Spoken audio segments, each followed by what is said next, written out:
So this is the best way I've found so far of perpetually keeping your processing facilities going to produce fuel. So what you do is you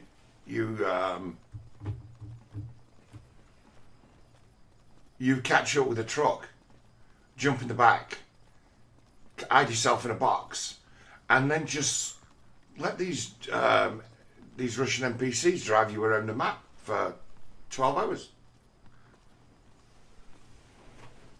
It's like, I don't exploit, right? I'm not a cheating person who plays when I play these games. I don't cheat, but if I find something like that that's smart, I'll do it. I will do it. It's like if I find a good way of doing something that's within the game, a hack, let's say, I'll always employ a hack. So it's like, what's the difference between doing nothing and having you guys sat in the back of a truck with, both hands free and the volume switch really low? It's like, can't be discovered. Don't need to sleep. It's like, just go to bed and leave it switched on, minimised, and you continue to refine fuel. Isn't that a twisted way of going about things? It's a game mechanic. It's just trying to stop people like me from doing what I'm trying to attempt. So it's like, what am I attempting to do on Metal Gear Solid 5? This is still a living game. There's people who still play this. So it's like, I'll show you the situation I've created in the last maybe three days or so. Because it's very arcadey at this stage, this game. Very arcadey. What have I done? And deliberately done, because I do like the trouble in this game is fun. It's exciting. I'm all for people coming and getting revenge on me. If we're going to, hang on, it won't let me in it because I'm in a van and not in my command centre. But well, this will tell you, actually. This will tell you how many successful raids I've... Oh shit, no, it's actually not telling you anymore because some of them have joined my crew. There's been 200 of them joined, so I've invaded 74 people's bases and robbed them of all their fuel. So, and I need more fuel. So there's going to be more of this. So what am I doing? It's like I'm building my own skills back up for infiltration. And I say I spoke previously. I got 3 different profiles for an infiltration mission. Profile 1, I've got more or less at full speed of what I'm capable of doing, or always was capable of doing. I can do again, and then once I've got the fuel I need, I'm going to then switch to non-lethal infiltration for points. I'll start playing for points and staff instead of just playing for resources, because we've got these bases to finish and it's a lot of work.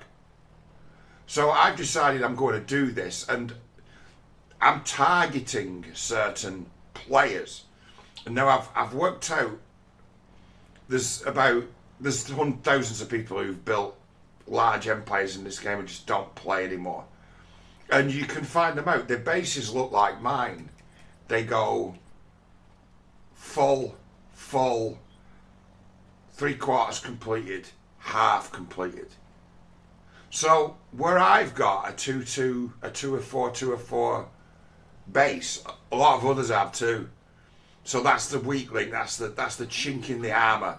So where I've identified about 20 of these players who haven't played in years, who've got millions in fuel resources and staff as well, good soldiers.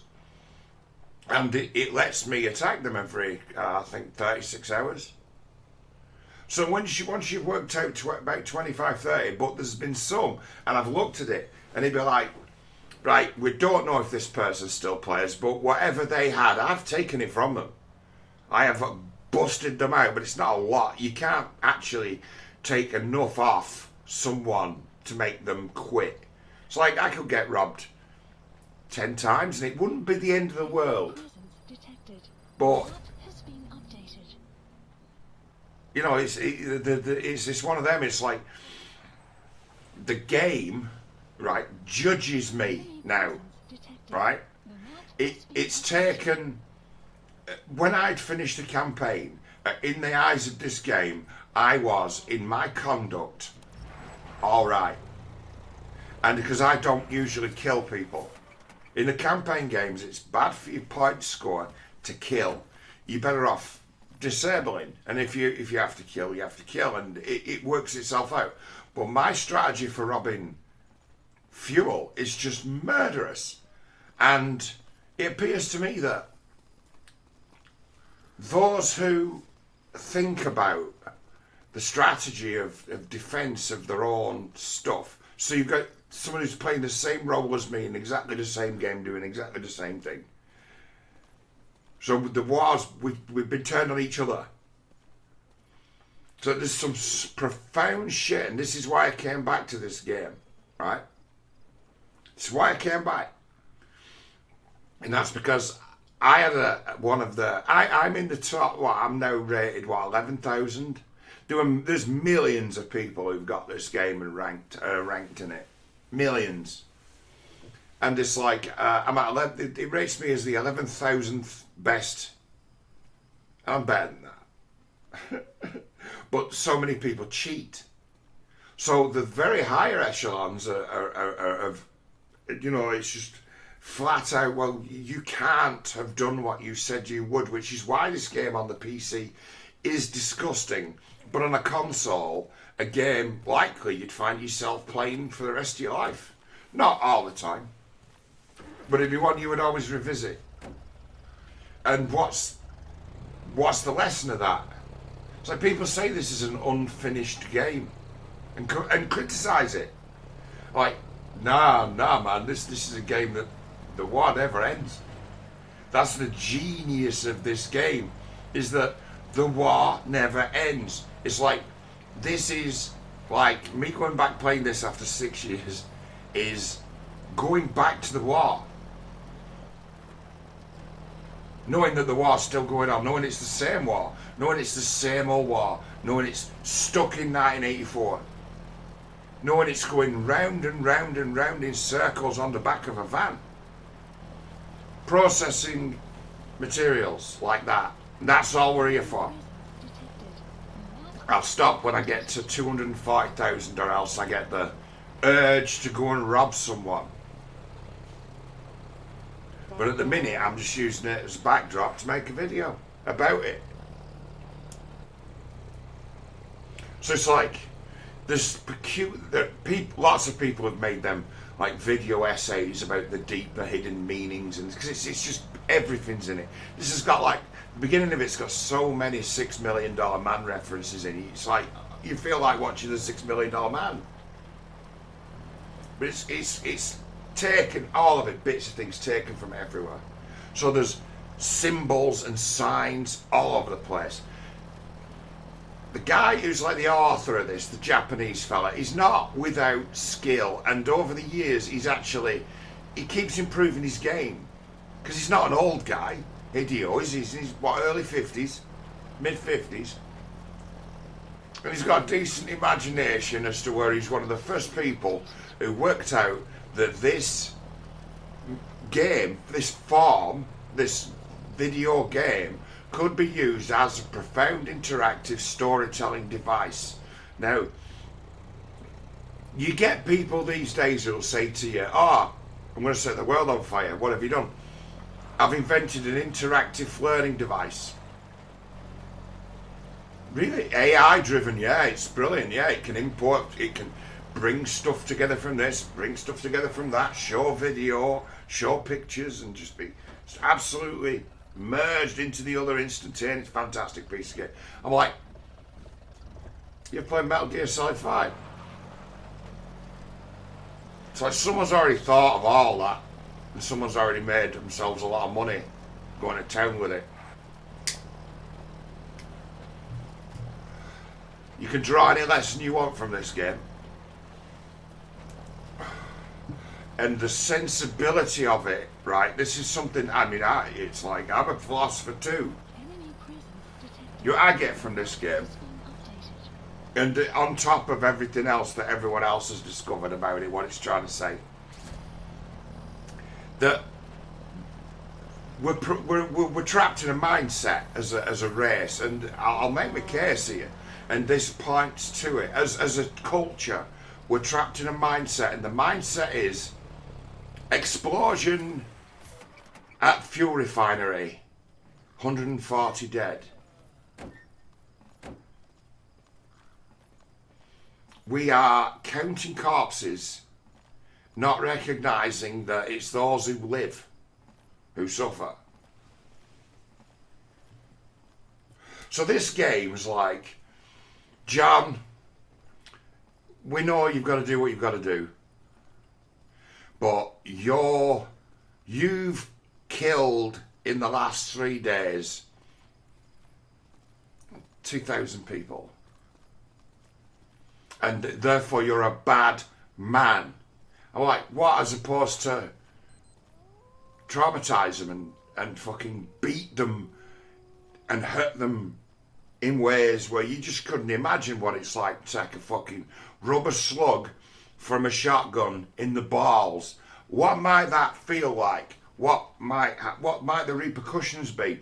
But hey, we live in magical wonderland here where one can be shot to bits and you just faltered into the air and you go to the doctors and the magic doctors just heal the magic with the magic manna. And up you get. In that, this is like a war satire or spoof. In that the game would see you as virtuous if you kept those who you brutalised, brainwashed, blackmailed, kidnapped, alive. Like, we don't want you dead. We want you broken. There's elements of 1984 in it. This game is set in 1984. And its framework is, we're peace-loving. We don't kill anyone. That's what this is, and it knows it's that, and it knows it's absurd. It knows it's stupid. And it's like, well, you can think about it this way, and those who get up to this kind of activity, that's how they think of it. It's the only way they can think of it. Generals. Major General doesn't go anywhere near the battlefield and has got absolutely no right to be there. It's his job to pick the colonels who do.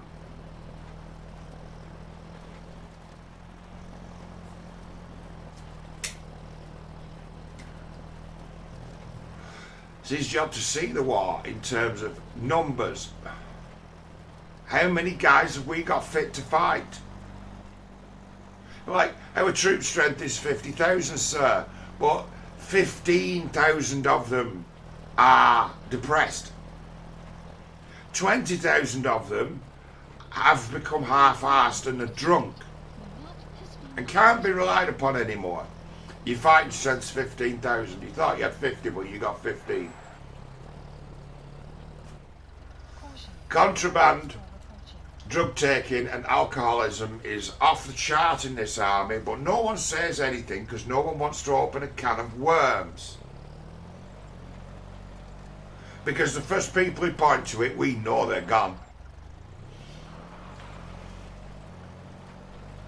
The whistleblowers will disappear. So there's never going to be any, is there? Nope.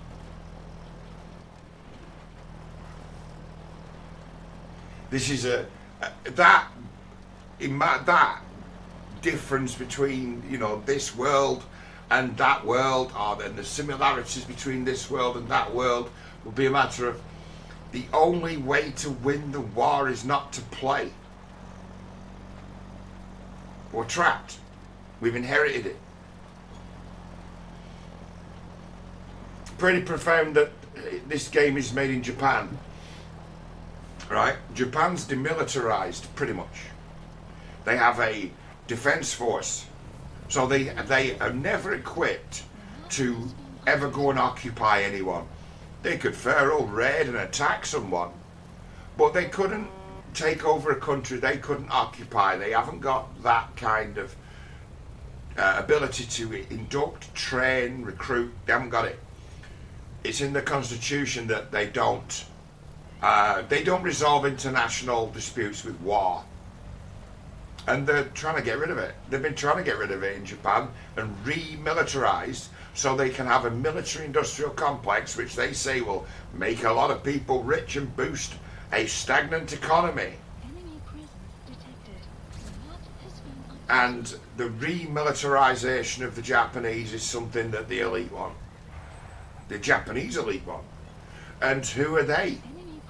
Oh, well, they're the puppets put in power by the Americans after the Second World War.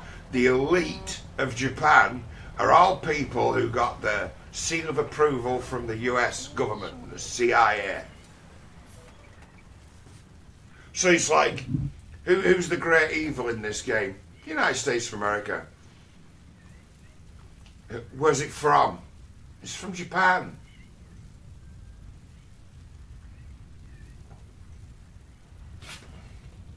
Who's its creator?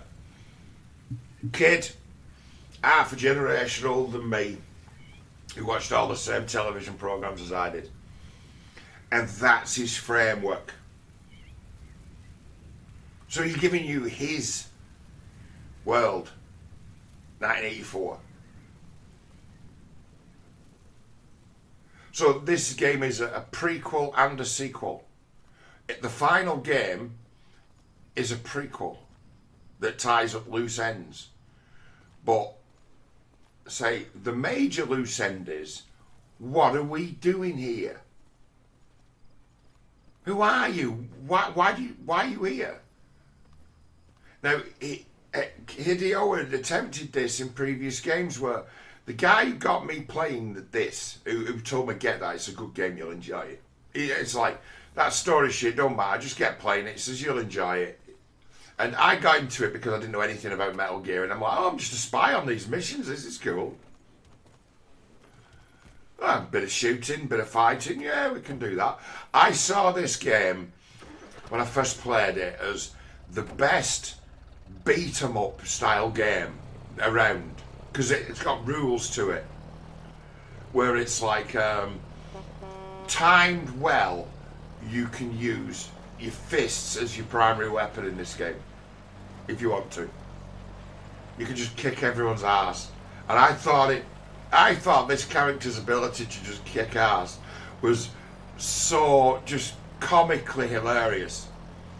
And then I'm talking to others, because you find people who wouldn't normally talk about, you know, stuff like this. And you get saying, oh, Metal Gear, and they're like, oh shit, I play that, yeah. And all kinds of folk come along. I remember talking to my old Minister of Violence, Drew, where he's on about that CQC, like as a martial art, right? And he's a fighting man. He enjoys it. He goes training, and he's into mixed martial arts, and he's enthusiastic for a fight. He's Drew. That's why I call him the Minister of Violence. I'm like, in the future, when I take over the world, I'm going to find a job for you. And it's like, well, yeah, you'll be Minister of Violence.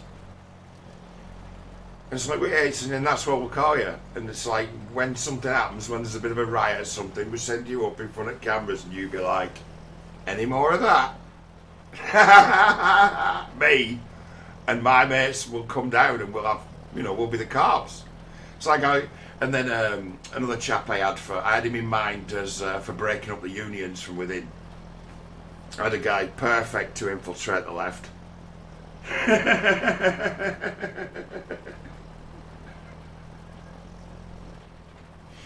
It's like anyone, was an old joke of mine, something I used to think was hilarious. It's like you can create your own government in waiting.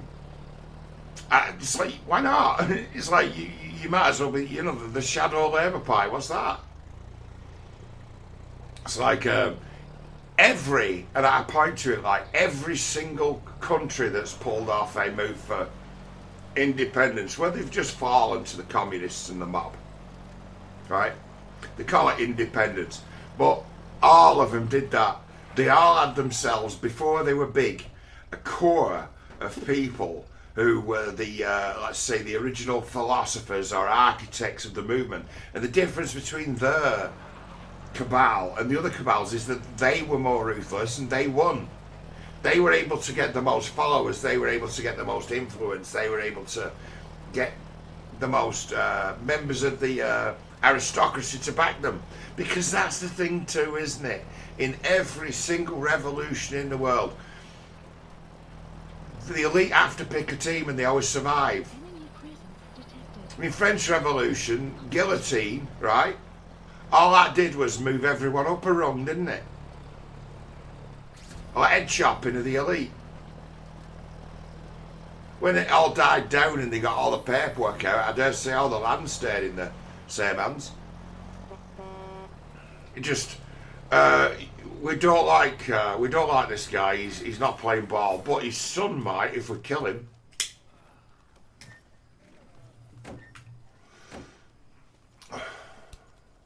It's like the elite always signs up with one of the factions.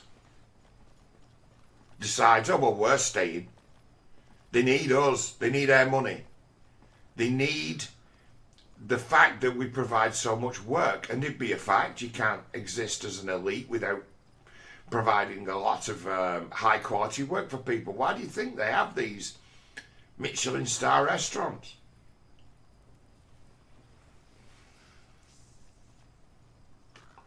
And then there's the other side of that, where money then becomes what it's all about. Because hey, I mean, look at this. You see, I'm could be seen as money. Currently on balance, my GMP, gross military product, is currently 19 million GMP.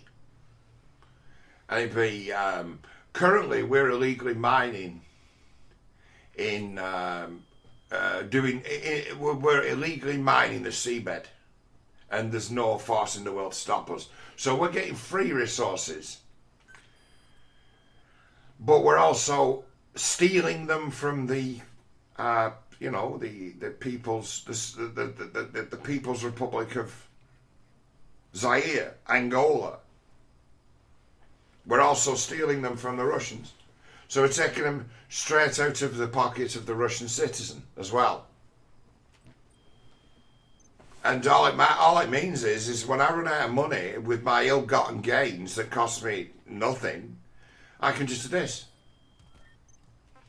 Oh, are we a bit skinned? Oh, let's just dump a load of silver on the market, shall we?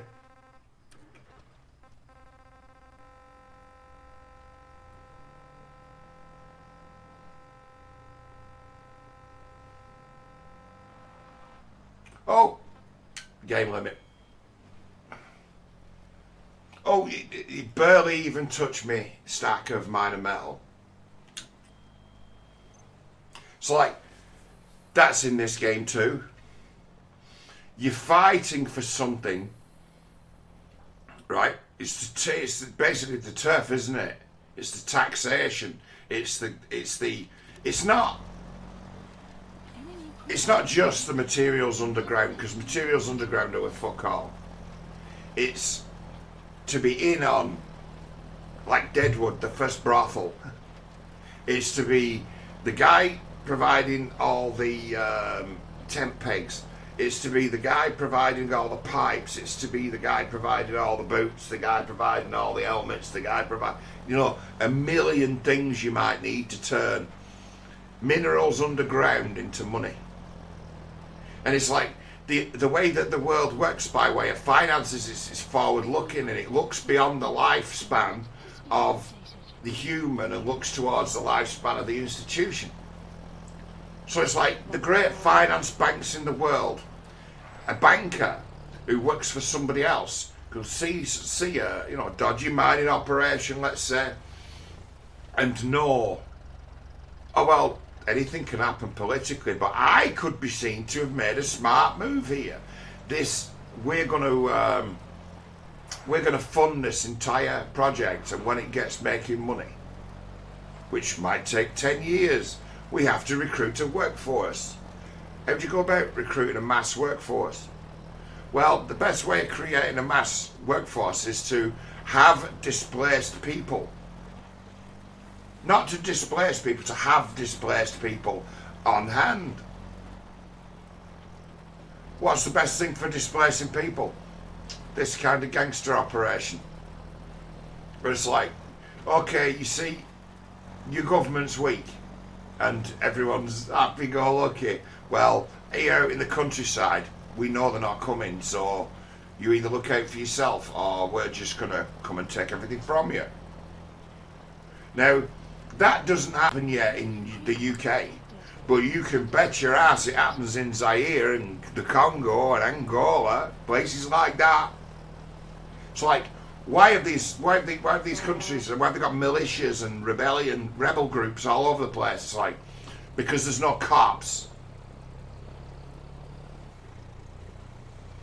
And it's like, they may be gangsters, but they do allow for there to be a black market, i.e. commerce. We live in a complicated world. I'm going to tell you something.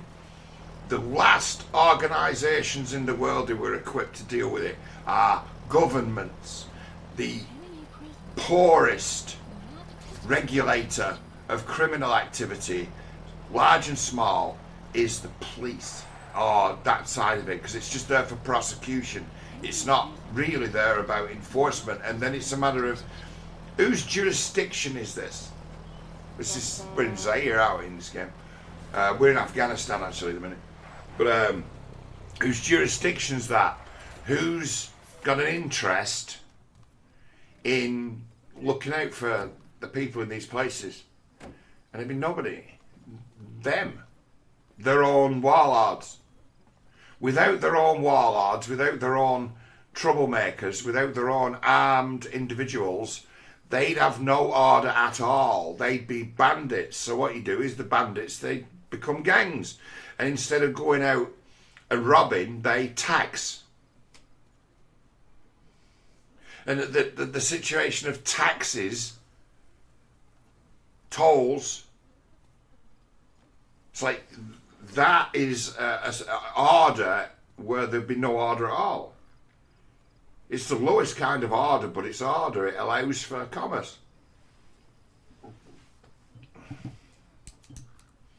It's like, I'm a different man these days as the one I used to play this whole game. So the things I notice now that are subtle in this game are more. Because it's like, this game currently judges me as like the worst human who's ever lived. And it's like, yeah. But I'm also the best human that's ever lived.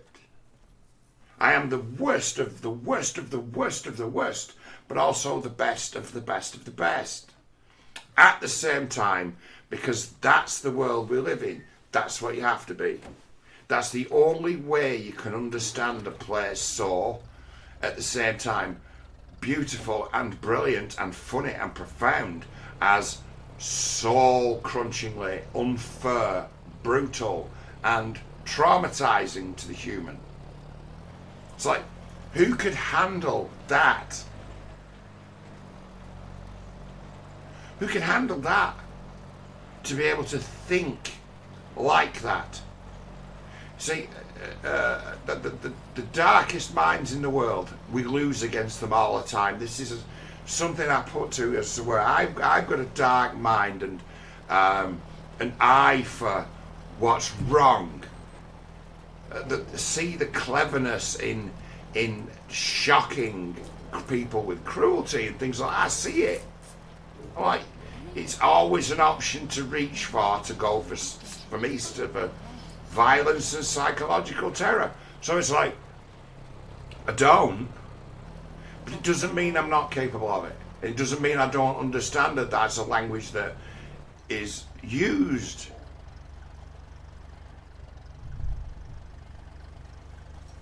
And when it rears its head in real life, I'm like, oh, so you're one who knows as well, are you?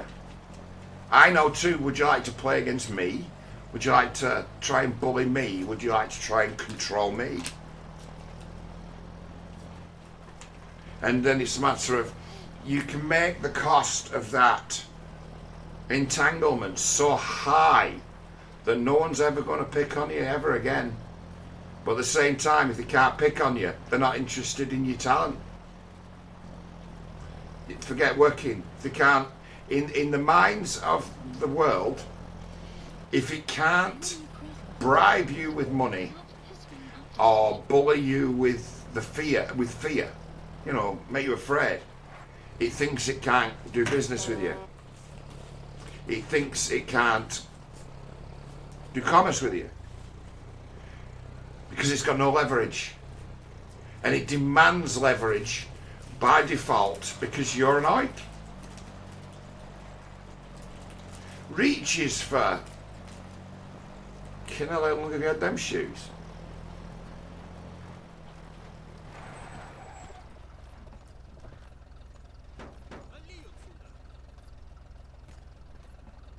And you know, this is another point to make. The idea of what life in the Soviet Union, you know, the Potemkin village thing where, oh, it's all great. We know now it wasn't, right? But in the poor, right, in the poorest, in the working classes, actually having less but with dignity, right, it's a really attractive proposition compared to all the horror in the world. As is. It'd seem like a rest. It wouldn't be. It would be more work than you can cope with, and 7-day working, you know, for poor people. It would be, you know, work minimum 6 days a week, 12 hours a day. They've become rather good at it as to where they create some make-work schemes. Non-productive work just to keep the economy moving. There's a lot of that goes on in the US. You know, these non-jobs, all these jobs that the LGBTQP plus, those twats on Twitter who are perpetual activists, well, most of them are getting paid a day job, wage, to be that. So it's like, okay, what kind of productivity do they bring? What kind of value do they bring for the money that's gone in? And at the end of the day, you look at productivity of them, it's zero. But at the same time, it's like, it's actually extremely high. Why? Because they maintain the order. They are the Stasi. We're paying them to be cops. We're paying them to be suspicious individuals who make trouble and frighten others to keep them in line. And we're happy to have done that deal as to where certain groups of people get to be the enforcers of this new orthodoxy. And it's like the tragedy of it, my generation, they taught us all about, you know, like they say they do now, about race, addressing racism, difference. People in my age, right, we were actually taught by the left what racism was about, what it really was about. They taught us. It's like the left of the 70s and 80s were all about the individual. The teachers I had, a lot of them,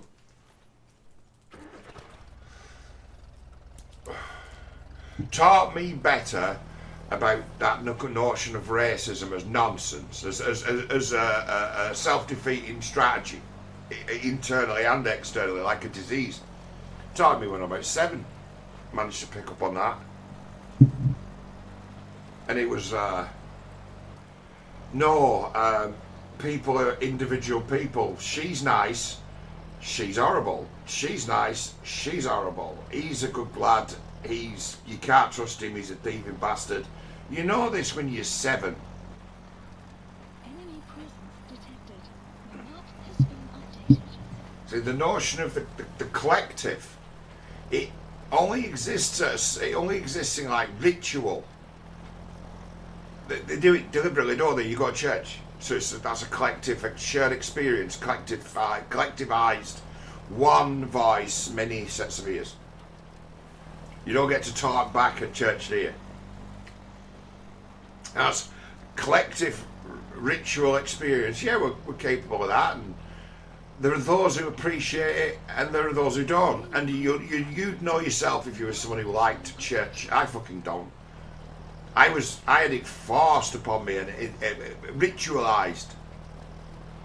Never liked it, and probably 4 times a week didn't like it. And then that'll teach the lesson of, sometimes you have to do things you don't like. And you being 7 doing things you don't like, and you being 47 doing things you don't like. Same game. Learn it nice and young. Learn how to eat shit, grin, and bear it, as they say. See, the automatic mining still it does actually work, this trick. I mean, we just need lots of it.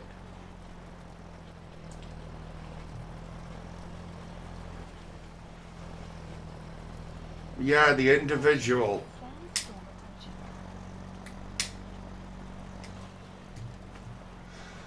Everyone, right, who jumps on the bandwagon of the collective knows they're jumping on the bandwagon of the collective, and every single one of them's a fucking liar. Every single one of them. It's like, I'll make a moral judgment and say who's in the right, say who's in the wrong, and then I'll tell you whether or not they'll win. Why? It's like, well, you should have all learned Sun Tzu a long time ago. Why? Because the Russians have been studying it for the last 75 years. They love it. What do you need to go to war? Or to have any chance of winning? Any chance at all? The moral imperative.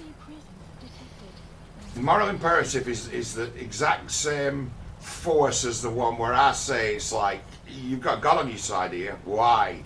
Because the vengeful God would see you dead for what you've done. What? Yeah, that spirit exists and it'll come get you. In the form of a soldier or terrorist or fighter shaped nemesis. You can say it's that, or you can say it's not that, but the same be true. That's what it looks like. That's what it will be when it turns up. That force in the world is in the world. You can call it what you like, but without the moral imperative, without that need for vengeance, revenge, to see justice done, to see the bastards who did this hang, you can't say that's beneath us. That's barbaric, that's a lower. There are those who can afford to say that. But you take those forces for granted at your peril because they'll see you dead. To ignore the moral imperative as a force in the world. Because we're not just talking about war, are we? You can apply Sun Tzu to anything. Anything in life, and in the first thing I must ask yourself, do I have the moral imperative? Like saying, is this the right thing to do? I know I could do this, but is this the right thing to do? No, it's not. Don't do it. The reaction to it from the people would be very, very bad indeed. It will shock them and it will surprise them. Which, if you've been following me where I was talking about, I'm not talking about so much these days, but the Hamas thing. Taking out the power system now will limit the enemy's activities the Hamas thing. It's like, I had that nailed from the first time I broadcast about it. Nailed. And what was my thing about it? Like, they've overdone it. Right. Because there's a thing I've talked about pro-Palestine, right? And it's, because it's a very complicated issue, and then it's a matter of, in that conflict, Israel has, from their perspective, a moral imperative to fight, to survive, to endure, that's as clear as the nose on your face. But the Palestinians, in the same way, they have inherited a situation, many of them. They have the moral imperative too. They both have a right to say this and that. And it's like the notion that the Palestinians as a people have a moral imperative was destroyed by that 7th of October attack. Why? Because they immediately lost the backing of the spiritual religious sect elders immediately. It's like you're doing this and calling it in the name of... It was a shit test for the Islamic... It'll destroy the Islamic... the thing is, Islam isn't really so much like the Vatican. It's not got that centralized thing, but at the same time it has through Mecca. Now, those old boys, right? They're not fucking paupers like John Paul II who gave their life. No, they're the elite. It's like the church class, the priest class in every country where you'll find them are of the elite. They don't work for a living. They live in fine houses and palaces and have servants, and all paid for by the church, all paid for by the parishioners. They're of the elite. And amongst them, right, there are those who know the difference between right and wrong. It's where they draw from, it's what they teach. Right? That attack on the 7th of October would to them be the most unseemly act ever. Because if they are, right, things with Muslim people would, I talk to people sometimes about God and that, they say, you sound like a Muslim. It's like, yeah, well, they're actually right about judging God that always watches you. And that be you. It's like, that be you. Be your conscience, and that be your bridge to the Almighty. Is it right or is it wrong? Right? And we know what the rules are. All of the religions agree on what the rules are. Fundamentally.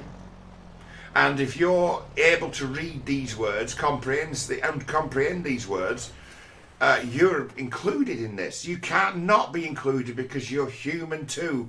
We might call it something different. We might say you're a Jew. We might say you're a Hindu. We might say you're an Eskimo. We would all have this in common. We are all one under God. Right? These high-end Islamic clerics, they know this. They live by that. That's the secret of the power. They know that. So when you start bloodletting and putting snuff out, right, this is the thing, right? Snuff and pornography. There's the things like, you'll hear our Muslim friends say, it's all right because there's nothing in the Quran about it. You seriously will get that from a few of them. But snuff, pornography, gore, videoed, photographed. It's like the weight in terms of sort of sin of things like pornography. It's like, that's the most evil thing in the world. Why? Because everyone if you broadcast that, everyone in the world could see that one act. And it affect all of them. So that's heavy. That's sin. It's spiritually heavy, right? I'm not against it. I'm not saying stop this. I'm not objecting. I'm saying what it is. It's heavy. So the church should always be against that, as to look, one thing in this world can be upscaled and it take over everything and it be powerful, and it's like you become so acclimatized to it, you don't see how powerful it is to the young. You're blind because you used to look at porn when you were a kid, right? You're blind to the harm it's done you when you're someone who looks at porn as an adult. You're blind to it. So it means it has like a perpetual power over the young because the kids are not being properly protected from it. See, that's the thing with the church knows about that kind of contagion. It is that kind of contagion. It's an antibody in the same system as the contagion. Now, if you've made a Hamas snuff video and put it on the internet. It's not a porno, but it's violent, it's gory, it's murderous. It's taboo, it's bad, but also scalable. They're so-called, those who in themselves would say, I identify as, because that seems to be what matters these days, those go up and say, I identify as Muslim in this collective. I've killed 10 of them today, Mum and Dad, with my bare hands. Enemy presence detected. The map has been updated. Wanted to ring you up to tell you, to make you feel proud, to tell you that I've done well. Good on you, son. Go and kill a few more. Now that's the end of your fucking religion, mate. Same human beings in the world, right? Who run the elites of places like Iran, Saudi, right? They're looking at this and they're like, oh no.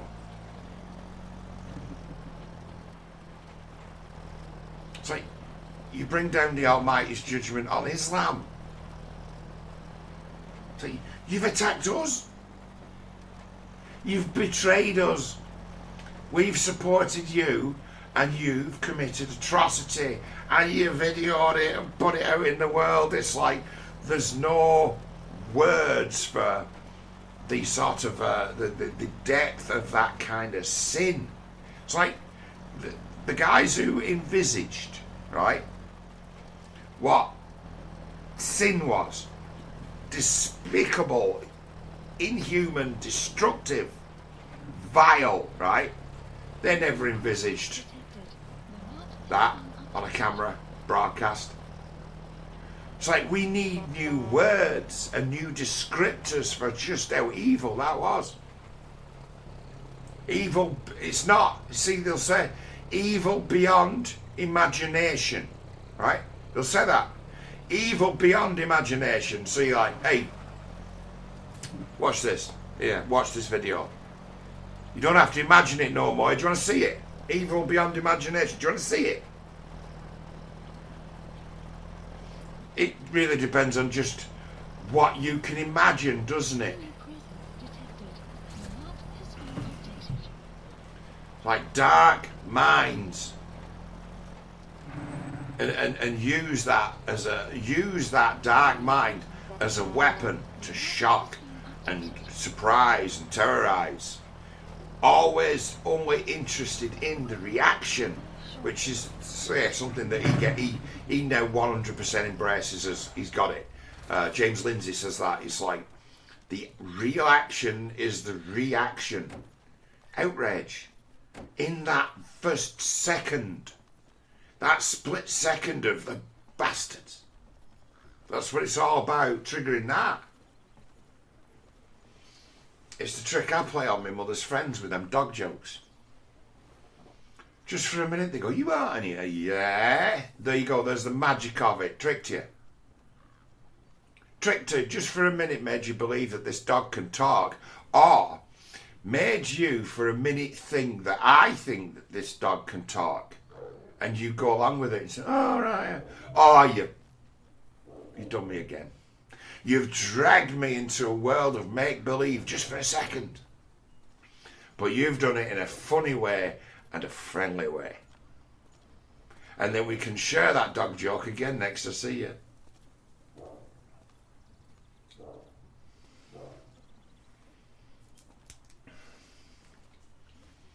Well, Metal Gear, right?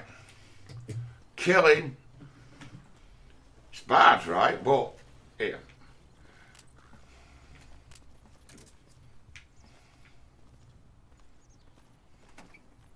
oh, we're going off for a drive again. I'm gonna say killing bad, but like shooting this guy right in the nuts with this solid plastic bullet firing pump action shotgun is humanitarian. It means I'm a good man because I don't kill, I just destroy, maim, humiliate, kidnap, torture,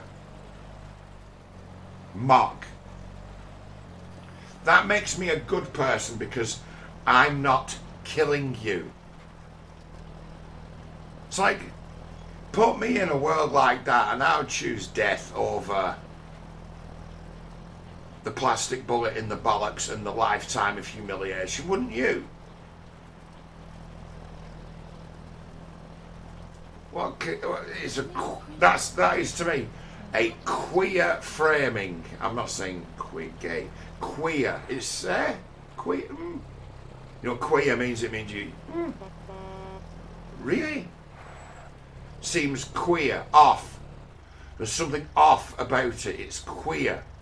And it's built in the mechanic. Where else do you see it? Where it's like, no one was killed. Well, no one died. He says, yeah, but you know, one of them got his legs blown off. Someone else lost his sight. Oh, well, at least no one died. It's like this line we draw. It's a fucking joke. It skews all of our understandings of what it is to do harm and evil. Well, he didn't kill you, did he? It didn't kill you, so you must be alright. You're not worth any money to us dead. But as miserable a creature as you are, the government can somehow eke out either a living from you or turn you into a source of work for its bureaucracy. Human beings have value, and that's why, in that way, if you think of it like that, you want as many immigrants in your country as you can get your hands on. In the cold light of day, they're either a source of income, revenue, taxation, or they become a source of work for your government services, who are in that way incentivized.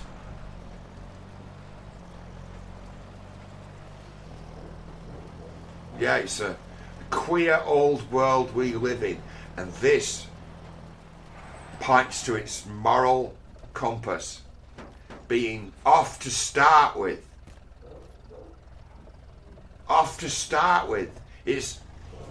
What it sees the world as is in the beginning wrong, and it's like, yes it is, isn't it? But isn't the world like that? And it's yeah, it is. And how wrong is it? Very wrong. Are we doing anything about that? Do we address that?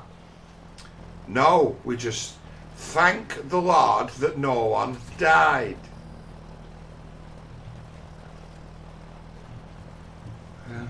What must the game be thinking of me now? As it judges me for my actions, it's like, what's he doing now? And it's a matter of, well, he's kind of doing what the council guys do when they sat in the vans on the phones doing nothing, 10 o'clock in the morning, sitting there for 2 hours. Exactly that. burning time while doing something else.